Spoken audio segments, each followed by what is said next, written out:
यानंतर ऐकूयात अनुभवाचे बोल या मालिकेअंतर्गत manifestation and mindset coach doctor Pallavi Kher यांची स्वर्णिमा कमलवार हिने घेतलेली मुलाखत.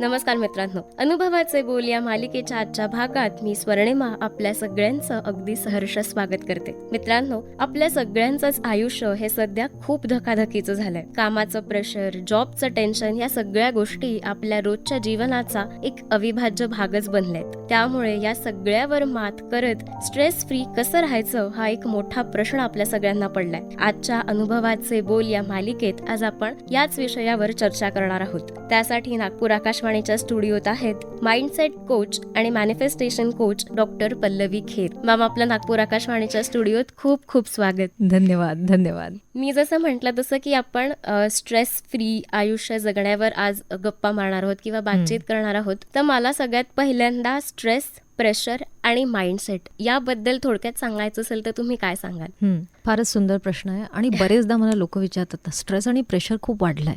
तर आता मी तुम्हाला एक कल्पना करायला सांगते. कल्पना करा की तुमच्या हातात एक बॉल आहे. ओके. आणि तुमच्या समजा डाव्या हातात बॉल आहे आणि तुम्ही उजव्या हाताने त्या बॉलवर खूप दबाव देताय. तर हा जो तुमचा उजवा हात दबाव देतोय ना, हे म्हणजे काय आहे? प्रेशर आहे. तर समजा हा बॉल तुम्ही आहात, तर आपल्याला बाहेरच्या परिस्थितीतून किंवा आपल्या बाहेर लोकांचे बिहेवियर्स जे आपल्याला कधी कधी आवडत नाही किंवा परिस्थितींमध्ये जे आपल्यानुसार चालत नाही, हे सगळं जे आहे ना बाह्य, ते प्रेशर आहे. बरोबर. आणि आता आपण या बॉलवर प्रेशर दिलंय. आता हा बॉल स्वतःच्या आतमध्ये काही बदल करतो आणि हे जे बदल होतात आहे हेच आहे स्ट्रेस. ओके. तर आता स्ट्रेस म्हणजे आपण आपल्या आत या बाहेरच्या परिस्थितीला किंवा बाहेरच्या लोकांच्या बिहेवियर्सला किंवा वागणुकीला आपण कसा प्रतिसाद देतो किंवा प्रतिक्रिया देतो, ते आहे आपलं स्ट्रेस. म्हणून आपण बरेचदा म्हणतो की माझं ना स्ट्रेस लेवल खूप वाढलाय, म्हणजे माझ्या आत. आता महत्वाची गोष्ट ही आहे की हा जो स्ट्रेस आहे ना, हा प्रत्येक व्यक्तीच्या आतला वेगळा वेगळा असू शकतो. समजा आपण प्रेशर म्हणजे बाह्य परिस्थिती ही समजा कॉन्स्टंट असेल, पण 4 प्रकारचे लोक एका कुटुंबात आहेत, चौघांचाही त्याचा स्ट्रेस रिस्पॉन्स वेगळा वेगळा असू शकतो. अगदीच. तर मग प्रत्येक वेळेस जर असं आहे आणि परिस्थिती समजा एक आपण कॉन्स्टंट फॅक्टर म्हटलं, तर हा जो स्ट्रेस आहे हा 4 लोकांचा मग 100 लोकांचा वेगळा असू शकतो. याचा अर्थ आपला स्ट्रेस प्रेशरवर अवलंबून नाही आहे. ओके. आपला हा स्ट्रेस अवलंबून आहे आपल्या माइंडसेटवर. ओके. तर आता हा जो बॉल आहे याला आपण दबाव देतोय. आता बॉलच्या आतमध्ये त्याची हे प्रेशर बेअर करण्याची क्षमता किती आहे यानुसार अवलंबून आहे की तो किती स्ट्रेस फॅक्टर त्याला क्रिएट करतो आतून. बरोबर. तर तो जो क्वालिटी आहे त्याच्या आतला, ते आपलं माइंडसेट. ओके. तर आपला माइंडसेट जसं असेल म्हणजे आपण त्या प्रेशरला, त्या परिस्थितीला काय अर्थ देतो आपल्या माइंडसेटच्या नुसार, आपल्या विचारांच्या नुसार, त्यावर अवलंबून आहे की आपण आतमध्ये किती लेवलचा स्ट्रेस क्रिएट करतो. ओके. तुम्ही आता म्हणालात की सगळं आपल्या माइंडसेटवर असतं.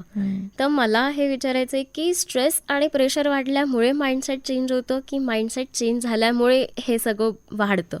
नक्की काय होतं? ऍक्च्युली हा 2 वे रोड आहे, म्हणजे दोन्ही होतं. जेव्हा प्रेशर, आता प्रत्येक व्यक्तीच्या नुसार प्रेशर वाढताय का कमी होत आहे याचा मॅग्निट्यूड पण त्याचा माइंडसेट कसा आहे यावर अवलंबून आहे. फॉर एक्झाम्पल एक उदाहरण द्यायचं म्हटलं तर कोविडची सिच्युएशन आपण सगळ्यांनी विटनेस केली.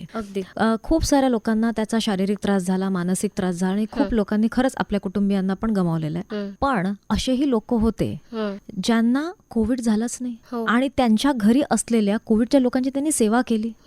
असेही लोक आहे ज्यांचे बिझनेसेस बंद झाले आणि दुसऱ्या प्रकारचे लोक आहेत ज्यांनी त्याची संधीचा फायदा घेऊन आपले बिझनेसेस लाईफ टाईम बेस्ट केले. तर आता हे काय आहे? परिस्थिती तर सारखी होती. काही लोक स्ट्रेसचा शिकार झाले, पण काही लोकांनी त्याला संधीमध्ये ट्रान्सफॉर्म केला. तर आता ह्याला म्हणतात माइंडसेट. तर आता समजा ही स्ट्रेस जास्त आहे, मला स्ट्रेस जास्त आहे म्हणजे बाहेरची परिस्थिती आहे त्याला सोडून द्या कशी, पण समजा कंटिन्युअसली मी स्वतःला सांगते की मला ना स्ट्रेस खूप जास्त होतो, तो ऑब्व्हियसली छोटासा पण प्रेशर मला जास्त वाटायला लागेल. आणि जेव्हा मी कंटिन्युअसली अशा वातावरणात राहते तर माझा माइंडसेट चेंज होईल. बरोबर. आणि मला एक नकारात्मक विचारांची सवय होऊन जाईल. आता उलट समजा स्ट्रेस आणि प्रेशर खूप नाहीये पण माझा माइंडसेट जो आहे तो निगेटिव्ह आहे किंवा तो मी ऍक्च्युली प्रत्येक गोष्टीला नकारात्मक अर्थ देतेय, तर ऑब्व्हियसली आता माझ्या आतमधला स्ट्रेस माझ्या माइंडसेटमुळे पण अफेक्ट होऊ शकतो. बरोबर. तर आपल्या बाहेर काय आहे त्याला काय अर्थ द्यायचा हे आपल्या माइंडसेटवर अवलंबून. आणि या तिन्ही गोष्टी अगदी म्हणजे इंटरडिपेंडंट आहे, एकमेकांवर अवलंबून आहे. पण एकच गोष्ट, समजा परिस्थिती तर आपल्या हातात नाही, आपल्याला माहिती आहे, दुसरा व्यक्ती कसा वागतो हे आपण किती वर्ष कंट्रोल करणार. बरोबर. पण सगळ्यात जास्तीत जास्त वेळा आपल्या देशातले जास्तीत जास्त लोक याच गोष्टीशी त्रस्त असतात आणि ग्रसित असतात की माझ्या आजूबाजूच्या लोकांना माझ्याशी ठीक वाटत, त्या व्यक्तीचा मला फार त्रास आहे, त्याने असं म्हटलं, तिने तसं म्हटलं. आणि यामुळे काय होतंय की आपल्याला त्या परिस्थितीला अर्थ देण्याची आपली क्षमता कमी होतीये. आणि म्हणून माइंडसेट वर्क हे आजच्या युगात खूपच जास्त महत्वाचं ठरलंय. कारण की आपण जुन्या युगात जाऊ, समजा अजून 2 जनरेशन आधी, तर त्यावेळेस काय होतं, एकमेकांना सांभाळून घेण्याची एक वृत्ती होती. आज काय झालेलं आहे, हळूहळू हळूहळू आपण जसं नॅरो डाऊन होतोय कुटुंबामध्ये, तसं आपल्याला असं वाटतं अरे माझ्याच लाईफमध्ये इतकं प्रॉब्लेम आहे, मी त्याचं काय ऐकून घेऊ किंवा तिचं काय ऐकून घेऊ. आपल्या माइंडसेटमध्ये जे शिफ्ट झाले आहेत ना, तर आपल्याच माइंडसेटचे शिफ्टचे विक्टिम्स पण आपण झालेलो आहे. पण ह्या व्यतिरिक्त पण काही अजून कारण असू शकतात का स्ट्रेस आणि प्रेशर वाढण्याचे, एस्पेशली इन युथ? हा, खूपच छान प्रश्न आहे. इन युथ काय होत आहे ना, आपण एक खूपच सुंदर मला शब्द आठवला जेव्हा तुम्ही हा प्रश्न विचारला, प्रॉब्लेम ऑफ प्लेंटी. आता प्रॉब्लेम ऑफ प्लेंटी म्हणजे काय, 2 जनरेशनच्या आधी आपला कपाट जर उघडला ना, तर 5 ते 6 कपडे होते सगळ्यांकडे, आणि प्रत्येक ड्रेसचं एक औचित्य होतं आणि त्याच्याशी असोसिएटेड एक आठवण होती. आज तुम्ही कपाट उघडा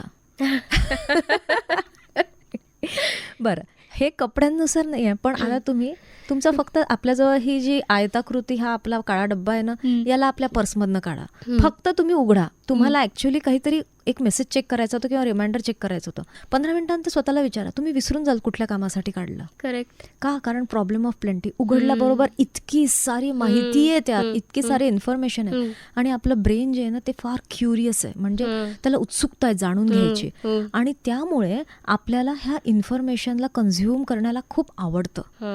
आणि जेव्हा इतकी इन्फॉर्मेशन आज जाते तर काय होतं, माइंडमध्ये आता डेटा खूप क्रिएट झालेला आहे, आता त्याला प्रोसेस करावं लागेल. आणि म्हणून ओव्हर थिंकिंग, आणि आपण इतके सारे विचार आहेत, सगळ्या विचारांना तुमचा मेंदू जो आहे ना तो प्रोसेस करतोय. बरोबर. तर हे एक कारण आहे.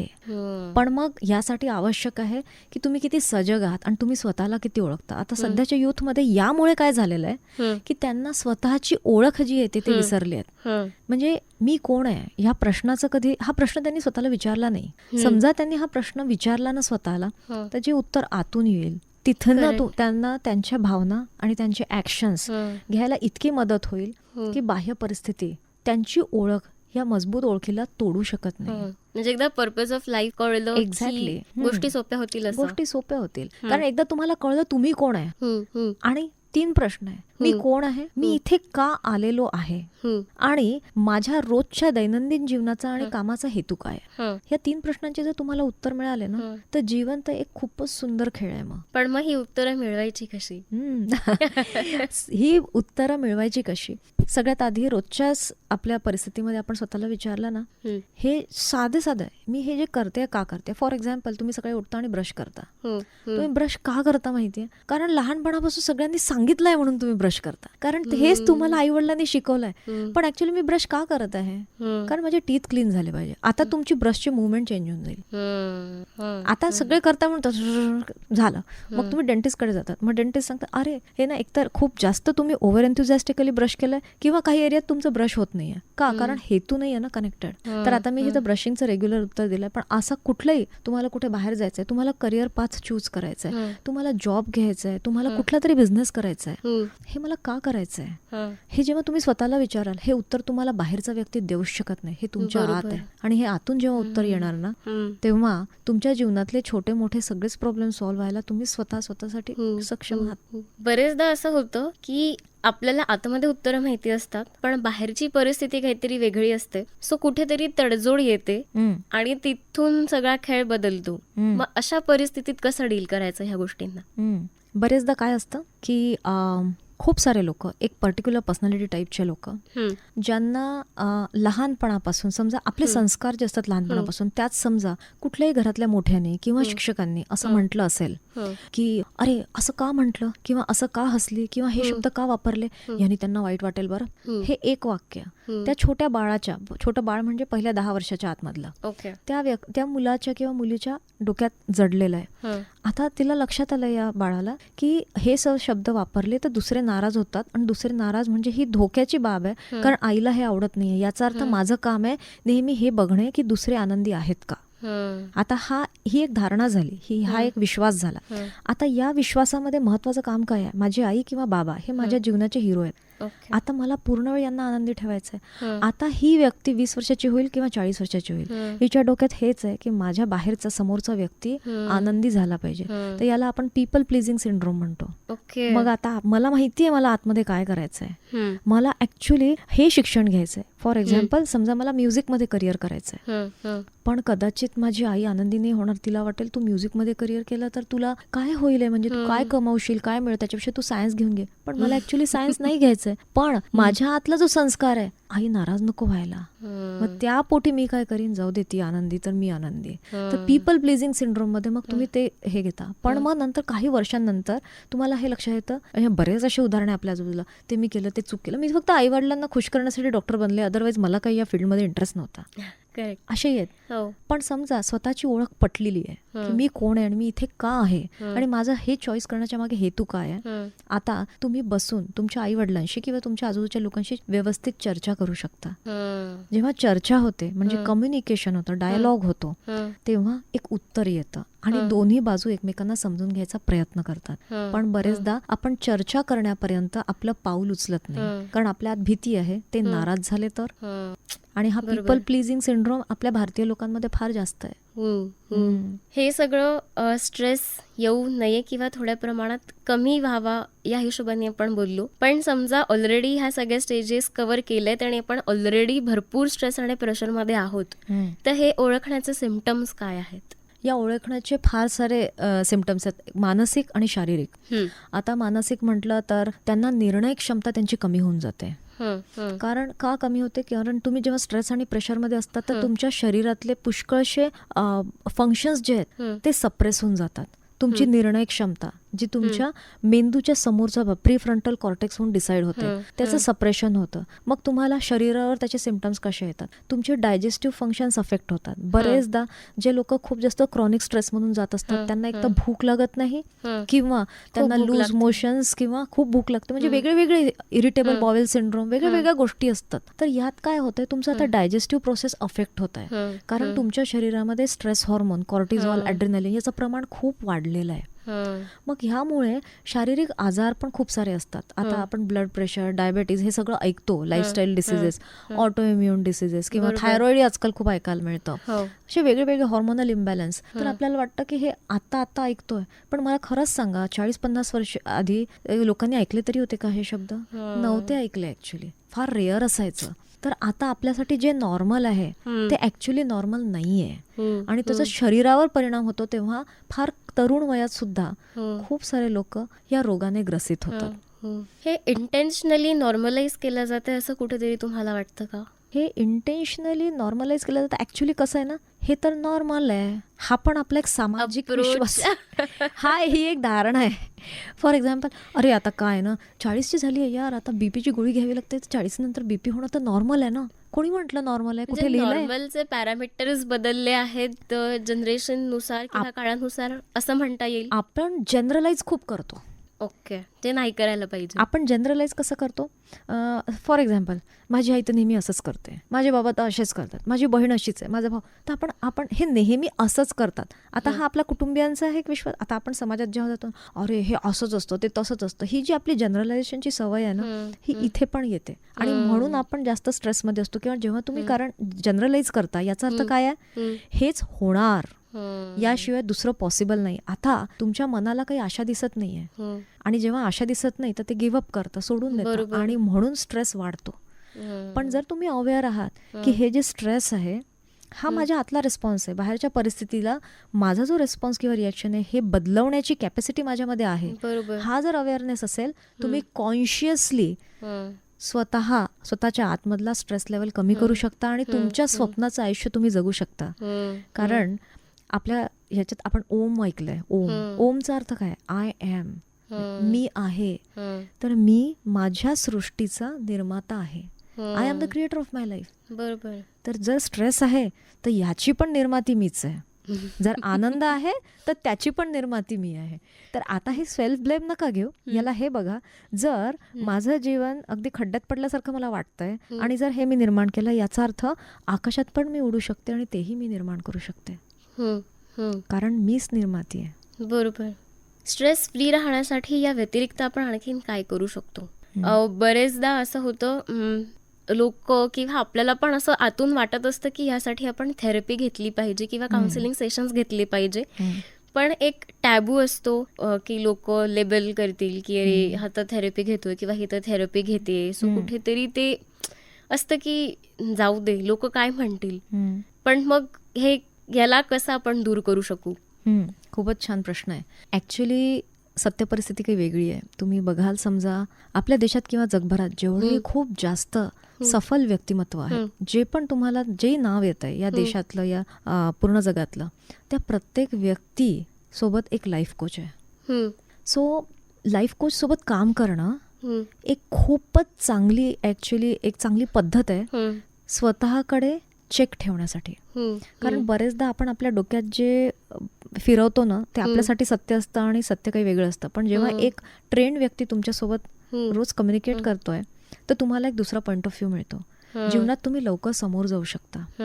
आणि यासाठी लाईफ कोच सोबत काम करणं तर नेहमीच, म्हणजे तुमची 10 वर्षाची प्रगती तुमची 1 वर्षात होऊ शकते. इतका त्याच्यामध्ये पॉवर आहे. कारण आपल्याकडे टाइम लिमिटेड आहे. आपण असं नाही म्हणू शकत की विथ टाइम मला कळेल. हो, तुम्हाला विथ टाइम कळेल, पण त्यावेळेस मग तुमची आजची जी संधी आहे ती गेलेली राहणार. बरोबर. आता जसं तुमचा दुसरा प्रश्न आहे की आता समजा मला स्ट्रेस आहे, तर कुठला तो उपाय आहे तो मी करू शकते. तर सगळ्यात महत्वाचं म्हणजे मला जर स्ट्रेस आहे तर अवेअरनेस. आधी हे स्वीकार करणे की हो, मला ह्याचं टेन्शन येत आहे. ठीक आहे, मला याचं टेन्शन येत आहे. तर सध्या या क्षणाला म्हटलं मला कुठली भावना अनुभवायला मिळते. थोड्या वेळ डोळे बंद केला, मला ना खूप राग येतोय किंवा मला फार दुःखी वाटतंय, मला ना चीड येते, म्हणजे मला फ्रस्ट्रेटेड फील होतंय. त्या भावनेला आधी ओळखणं की ही भावना माझ्या आत आहे. आणि मग याचं नाव काय आहे त्याला लेबल करणं. जसं आपल्याला सगळ्यांना एक नाव आहे. अच्छा, हे तर दुःख आहे, माझ्या घरी आलेलं आहे, माझ्या मनात आलेलं आहे. ओके, पण ही माझी ओळख नाही आहे. कारण मी नेहमी दुःखी नसते. मी एक दुःखी व्यक्ती नाहीये, म्हणजे ही तर माझी ओळख नाहीये. अरे हो, ही तर माझी ओळख नाहीये. तर मग याला थोड्या वेळ अनुभव करून मी या भावनेला जाऊ देऊ शकते का? अगदीच. हो, मी जाऊ देऊ शकते. आता स्टेप नंबर 2, आता हे जाऊ द्यायचंय. कसं जाऊ द्यायचंय? तर डोळे बंद करून एक श्वास घ्यायचा. तर आपण सगळेजण हे सोबत करू शकतो. याला आम्ही बॉक्स ब्रीदिंग म्हणतो. अच्छा.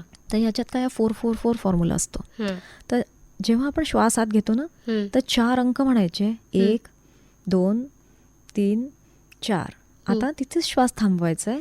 1, 2, 3, 4. आता हळूहळू श्वास सोडायचा आहे. 1, 2, 3, 4. आता जेव्हा ही प्रोसेस तुम्ही कमीत कमी 3दा करा फक्त. तुम्ही हा एक्सपेरिमेंट घरी करू शकता. तुम्ही फक्त 3 ते 5दा करा. हे करण्याच्या आधी तुम्ही बघा की हे दुःख किंवा राग याची 0 to 10 स्केलवर तुमची इंटेन्सिटी किती आहे. आणि मग हे बॉक्स ब्रीदिंग झाल्यानंतर बघा की आता इंटेन्सिटी कमी आहे. म्हणजे ही मी गॅरंटी देते की ही नक्की तुमचा तो जो पॉइंट आहे ना, आता मला कमी दुःखी वाटतंय, आता मला नाही राग नाही येते. ती एक फक्त भावना आहे. म्हणजे रिॲक्ट करण्याच्या ऐवजी आपण रिस्पॉन्ड करायला लागू असं. एक्झॅक्टली. आपण रिस्पॉन्ड आणि रिस्पॉन्स चूज करू शकतो आपण. ओके. बरेचदा आपण खूपच पटकन रिॲक्ट करतो, पण पटकन रिॲक्ट करणं हा आपला ब्रेनची ती आपली एक टेंडन्सी आहे.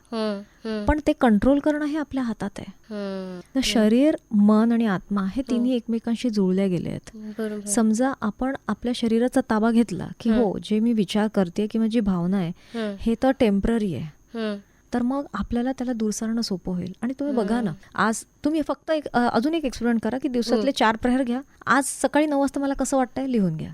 12 वाजता कसं वाटतंय, 4 वाजता कसं वाटतंय, 8 वाजता. 4ही वेळेसच्या भावना वेगळ्या राहतील. बरोबर. मग आता कुठली माझी ओळख आहे? कुठलीच नाही. मी एकही भावना, ना मी आनंद आहे ना मी दुःख आहे. मी इथे आलेच यासाठी आहे की सगळ्या भावनांचा अनुभव घेऊ शकली पाहिजे. आणि मग कुठल्या भावनाला मला जास्त वेळ द्यायचा आहे ही माझी चॉईस असू शकते. अगदीच, अगदीच.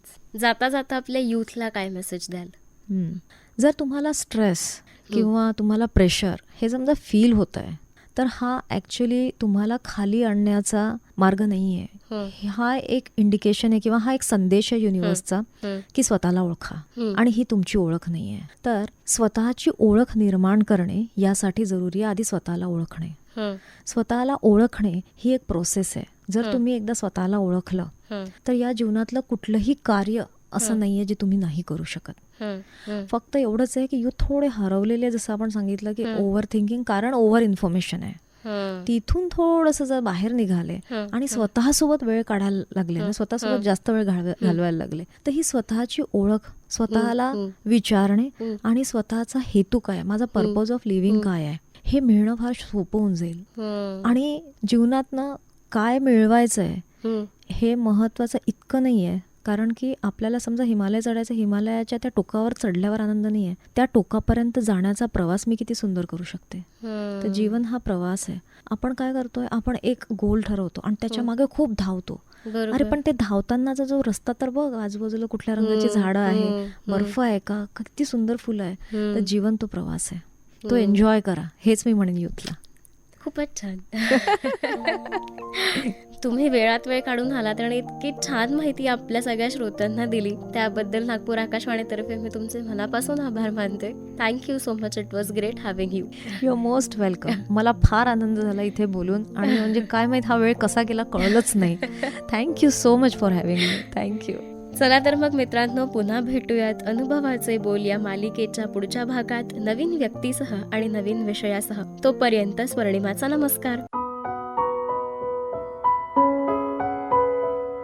मित्रांनो, आत्ताच आपण अनुभवाचे बोल या मालिकेअंतर्गत manifestation and mindset coach doctor Pallavi Kher यांची स्वर्णिमा कमलवार हिने घेतलेली मुलाखत ऐकलीत. यासोबत वेळ झाली आहे आजच्या भागात इथेच थांबण्याची. आजच्या युववाणी कार्यक्रमाची निर्मिती नागपूर आकाशवाणी केंद्र, सादर करते अतुल साखरकर. चला तर मग मित्रांनो, पुन्हा भेटूयात पुढच्या कार्यक्रमात संध्याकाळी ठीक 5:30 वाजता. तोपर्यंत स्वर्णिमाचा नमस्कार.